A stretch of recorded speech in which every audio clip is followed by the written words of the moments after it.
আমার ভাইরা, আমি যে কথাটা বলতেছিলাম খুব ইম্পর্টেন্ট কথা, খুবই গুরুত্বপূর্ণ কথা।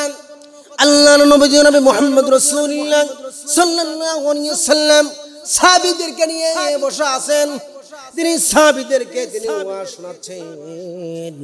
তিনি বলতেছেন, বনি ইসরাঈলদের সময় তিন যুবক কি কাজ করেছিল, তিন যুবক কি কাজ করেছিল, সেই কথাটা আল্লাহর নবীজি জনাবে মুহাম্মদ রাসূলুল্লাহ সাল্লাল্লাহু আলাইহি ওয়াসাল্লাম সাহাবীদের মাঝে এরকম করে বলতেছেন, সাহাবীদেরকে শোনাচ্ছেন।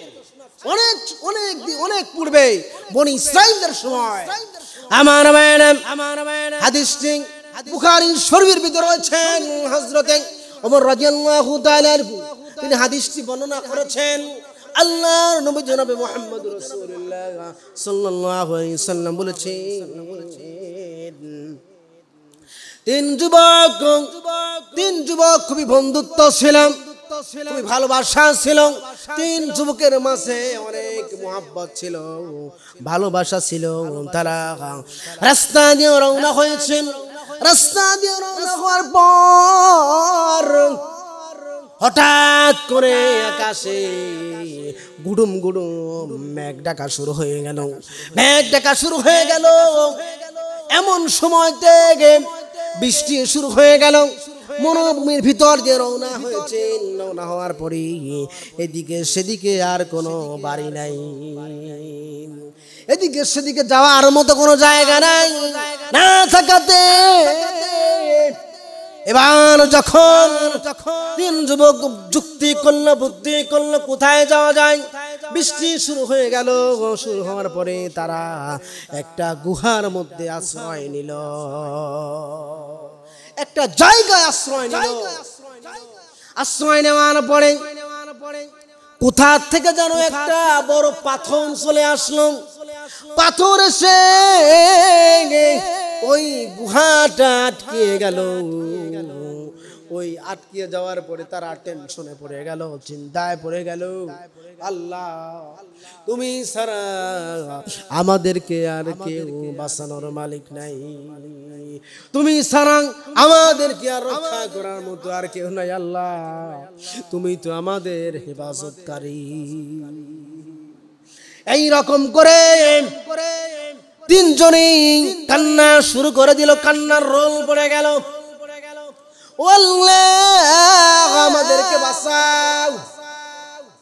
এবার যখন এক বন্ধু বলতেছে, দোস্ত, তোর জীবনে কোন আমলটা আছে, তোর জীবনে কেমন আমল আছে, তুই একটু আল্লাহর কাছে এরকম করে প্রার্থনা কর। এক যুবক বলতেছে, দোস্ত, আমার একটা আমল আছে। কি আমল? আমি সারাদিন মাঠে বরকি চড়াতাম, উট চড়াতাম, দুম্বা চড়াতাম। সারাদিন আমি মাঠে এরকম করে বরকি উট আমি চড়াতাম। সারাদিন চড়ানোর পরে বিকালে আমি আসতাম, বরকির আমি দুধ দহন করতাম, দুয়াতাম। এবার আমি উটির দুধ আমি দুয়াতাম। এইরকম করে আমি সারাদিন কাজ করার পরে রাত্রে আমি যখনই বাসায় আসতাম, দুধ নিয়ে আসতাম। ওই দুধ আমি জ্বালাতাম, সুন্দর করে জ্বালিয়ে এই দুধ আমি আমার মা বাবাকে আমি খাওয়াতাম। খাওয়ানোর পরে তারপর আমার ছেলে সন্তানদেরকে খাওয়াতাম। তারপর আমি খেতাম।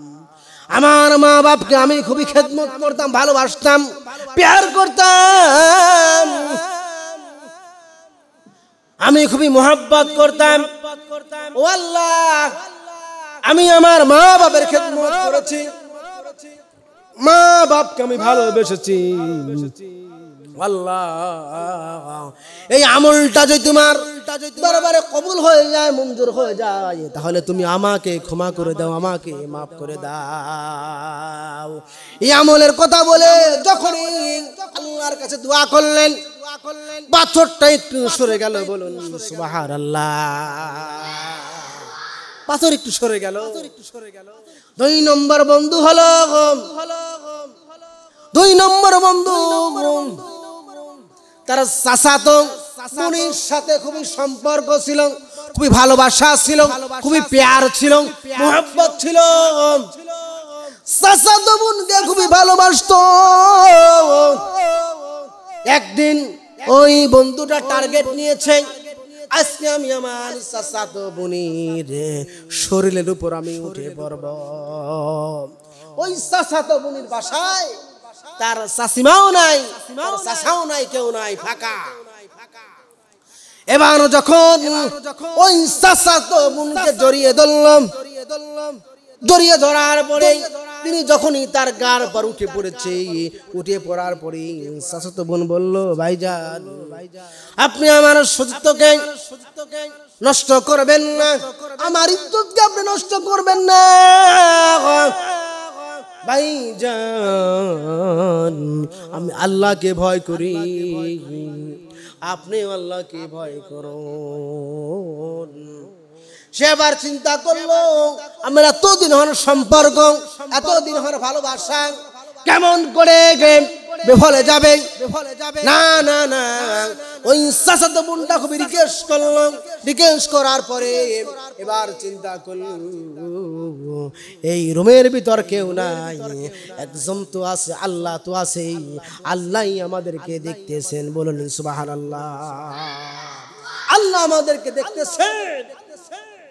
এই গুনাহটা কাল কিয়ামতের ময়দানে যদি ওপেন করে দেয়, ওপেন করে দিই, ওপেন যদি হয়ে যায়, তাহলে আমি তো জাহান্নামী হয়ে যাব। এবার খুবই চিন্তা করে চাচাতো বোনের গার পর থেকে উঠে বললেন, বলুন সুবহানাল্লাহ। আর চিন্তা করলেন, আল্লাহ আমি কি করতে বসছিলাম, আমি কি কাজটা আমি শুরু করে দিলাম, আল্লাহ তুমি আমাকে মাফ করে দাও। আর চাচাতো বোন বলল, ভাইজান আপনি আমাকে বিবাহ করতে পারেন হালাল ভাবে, 200 দিরহাম দিয়ে আপনি আমাকে বিবাহ করতে পারেন। এই রকম করে ওই লোকটি যখনই আল্লাহর কাছে কাকুতি মিনতি করতে লাগলো, 2 নম্বর যুবক, আল্লাহ আমি ওই কাজটা করি নাই, আমি আমার চাচাতো বোনের গার পর থেকে উঠে পড়ছিলাম।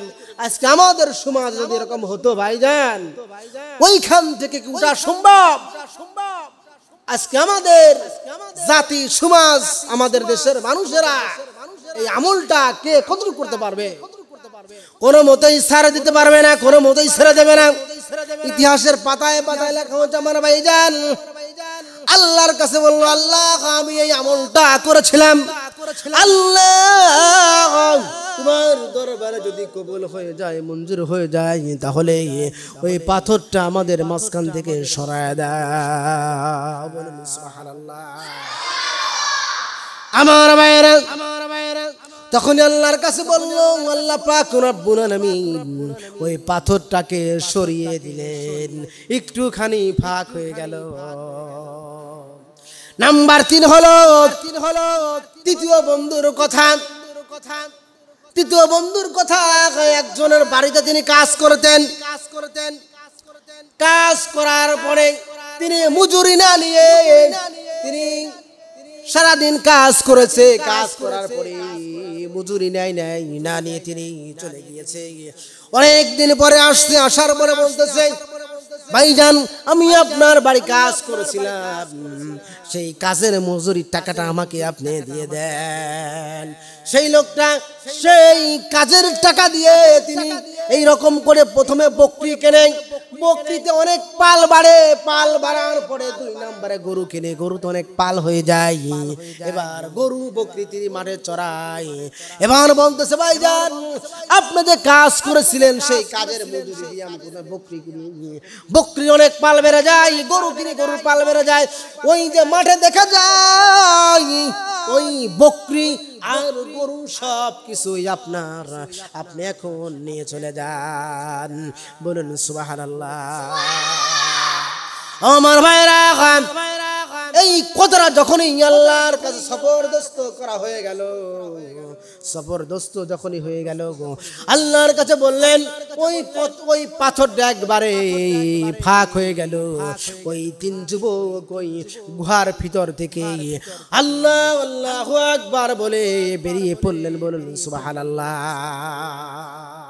আমল আউলিয়া, এই জন্য আমার ভাইরা আমল করবেন, বাপ মার খেদমত করবেন, মানুষের সামনে সৎ ব্যবহার করবেন, মানুষদেরকে ভালোবাসবেন, সালাম দিবেন, সম্মান করবেন। আল্লাহ পাক রব্বুল আলামিন আপনার ভাগ্য পরিবর্তন করে দিবেন। আল্লাহ তাআলা আমাদের সকলকে কবুল করুন। সকলে বলি আমিন।